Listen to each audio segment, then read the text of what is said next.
Bismillah, alhamdulillah, assalatu wassalamu ala nabina wa ala alihi wa sahbihi ajma'in.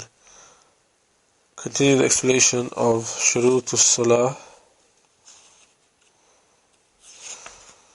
wa arkanuha wa wajibatuha by Shaykh al-Islam Muhammad ibn Abdul Wahaab rahimahullah ta'ala. The explanation is by Saleh al Usaymee.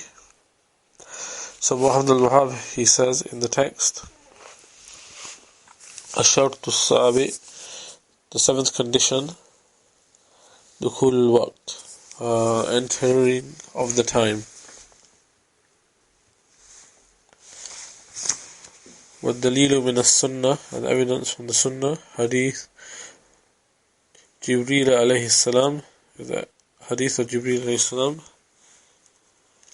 أنه أما النبي صلى الله عليه وسلم, that he led the Prophet in prayer في أول الوقت, in the beginning of the time, وفي آخره, and in the end of the time. فقال, and he said, يا محمد الصلاة ما بين هذين الوقتين. O Muhammad, the salat or the prayer is between these two times. And the evidence, and then Muhammad Wahab goes on to say, وقوله تعالى إن الصلاة كانت على المؤمنين كتابا موقوتا. Indeed, the salah is on the believers at prescribed times. أي مفروضا في الأوقات, i.e. it's further upon them in the times. ودليل الأوقات قوله تعالى, and the evidence of the times is the saying of Allah, أقيم الصلاة لدلوك الشمس إلى غسق الليل وقرآن الفجر إن القرآن الفجر كان مشهودا, which means perform the prayer from midday to the darkness of the night. Which means, just repeat what the ayah means. The ayah means perform salah from midday till the darkness of the night. And I'm reading the translation according to Dr. Muhsin Khan and Dr. Muhammad Taqiyuddin Hilali of the Noble Quran. So I'll just say that again, I do apologize. Perform as-salah from midday till the darkness of the night, and recite the Quran in the early dawn. Verily, the recitation of the Quran in the early dawn is ever witnessed. So the author, then Saleh al Usaymee, going on to explain, says, ذكر المصنف رحمه الله الشرط السابع من شروط الصلاة. The author mentioned the seventh condition from the conditions of Salah, وهو دخول الوقت, and that is the beginning of the time. أي وقت الصلاة المكتوبة, meaning that is the time of the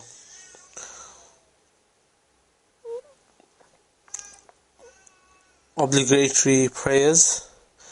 من الفرائض comes from the 5 فرائض, فرض salahs في اليوم والليلة, in the day and night.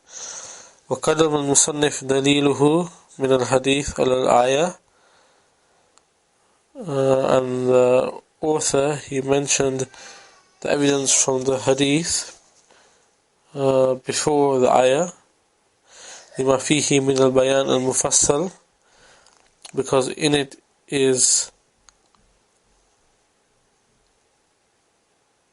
a specified explanation.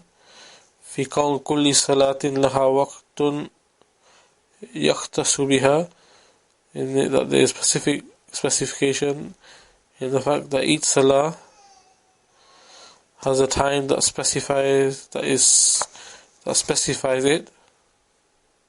or is specified by it. فلا يجوز تقديمها عن وقتها ولا تأخيرها عنه. So it's not permissible to bring it forward or to delay it from its prescribed time.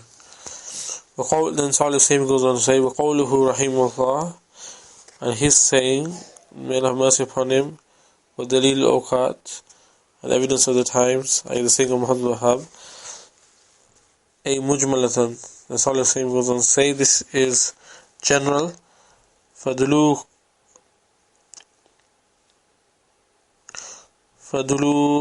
الشمس. The Saleh al Usaymee goes on to mention what duluk al-shamsi means, which is the wording in the ayah, as I mentioned, أقيموا الصلاة لدلوك الشمس هو زوالها, which means is when the sun ceases in its rising.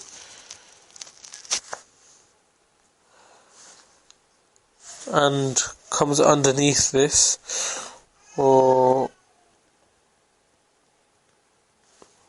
and Saleh al Usaymee will say وَيَنْدَرِجُ فِيهِ الظُّهْرُ وَالْأَصْرُ, and when the sun starts declining or ceasing in its rising, i.e. starts reclining, then comes in this the time of Dhuhr and Asr. And then Saleh al Usaymee goes on to say, well,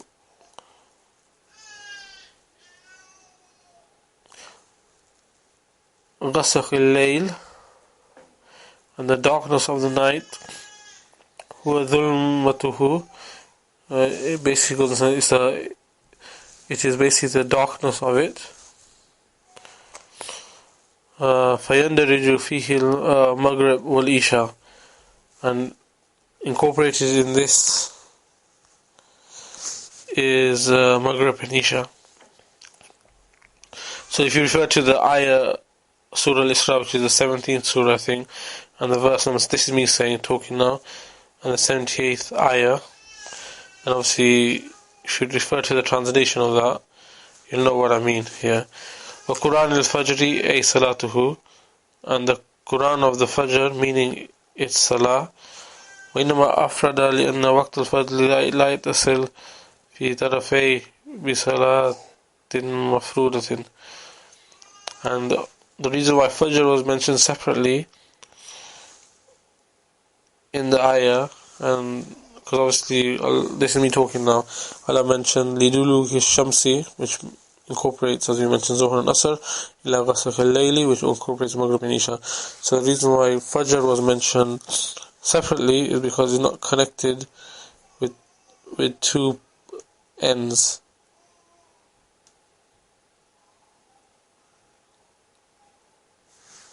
The reason why Fajr was mentioned separately is because the time of the Fajr is not connected with two ends. Its two ends are not connected with Salah, with the prescribed Salah. So there's not like a prescribed Salah in the beginning of Fajr and the ending of Fajr. فما قبل الفجر ليس وقت لصلاة العشاء, because the time before Fajr is not the time for the Isha Salah, ala Sahih, according to the correct opinion. وقت العشاء ينتهي إلى نصف الليل, because the time of Isha ends at midnight. And this is me talking about midnight, meaning if you take the time of Maghrib time to the beginning of Fajr and you split that time, that's when Fajr ends, not midnight as in 12 midnight, as is understood by some people. And then continue back to what Saleh al Usaymee said, وَكَذَلِكَ مَا بَعْدَهَا لَا يَكُونُ وَقْتًا لِصَلَاةٍ مَفْرُوضَةٍ. Also, the time after Fajr is not a time for a prescribed Salah, حَتَّى يَأْتِي وَقْتُ ظُهْرٍ, until the time of Dhuhr comes. وَلَمَّا اسْتَقَلَّتْ بِأَدَمِ الْإِتِّصَالِ أُفِدَتْ بِذِكْرٍ فِي الْقُرْآنِ. So when the Fajr is separated or on its own without being connected, it was singularly mentioned in the Quran.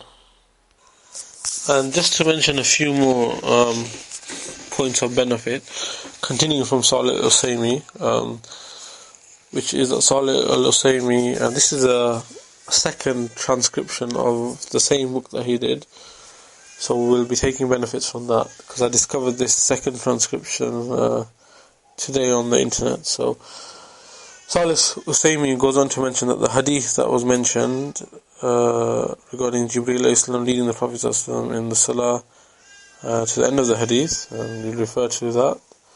You can refer to that from the beginning of this tape. Saleh al Usaymee goes on to say, the hadith mentioned was narrated by Abu Dawud, Tirmidhi, Ibn Khuzaymah authenticated, said it was Sahih, so did Hakim, so did Ibn Sakan,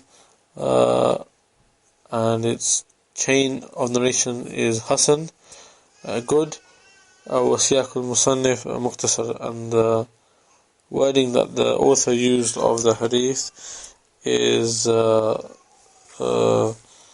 mukhtasar, meaning shortened.